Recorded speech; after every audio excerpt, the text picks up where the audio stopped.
The lucky ones have a proper tent, the rest seek shelter from the cold with a simple piece of plastic.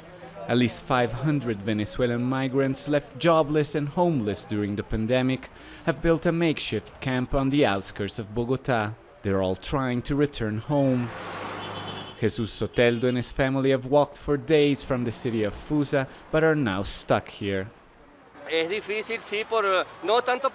very hard, not so much for me, I've lived through many things, but we're worried about the kids. Look at what our conditions are, and now the pandemic. Thank God nobody got sick here until now.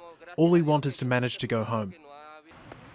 Colombian authorities are preventing them from continuing their trip after the Venezuelan government started limiting the number of returnees because of coronavirus fears. That's caused bottlenecks along the route. Some migrants have managed to save enough for a bus ride to the border, but those too were cancelled. The little money we'd saved for the trip is gone. You can see there are young kids here, old people, pregnant mothers. One is 8 months pregnant. What are we going to do? The camp has no running water, bathrooms or electricity. People survive on the charity of strangers that bring food and supplies. With most of the border closed, they have little options left but to wait.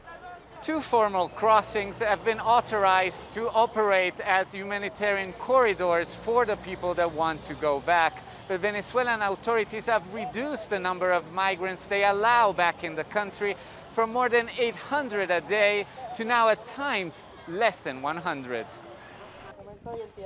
In the town of Cucuta, growing numbers are stranded just meters from the border. Of the 1.8 million Venezuelans who fled to Colombia in recent years, 72,000 have returned since the start of the pandemic. We're trying to negotiate with Venezuelan authorities every day to let them through, but if we go from having 700 people to 1,200 or 2,000 arriving from other cities, that generates additional pressure and a greater risk of spreading the virus.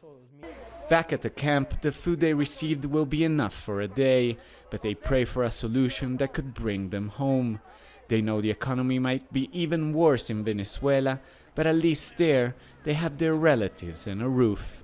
Alessandro Rampietti, Jazeera, Bogota.